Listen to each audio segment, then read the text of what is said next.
Magandang araw mga idol. Sa video ito ay tuturo ko sa inyo kung paano mag-testing ng ating voltage regulator o tinatawag natin na rectifier.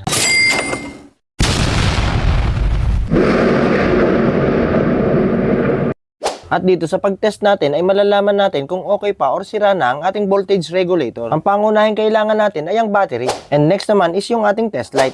At ang sunod ay ang ating mismong voltage regulator. At ang voltage regulator na ito madalas ginagamit natin sa pagpa-full wave. At para sa kaalaman ng iba, 5 wire po ito.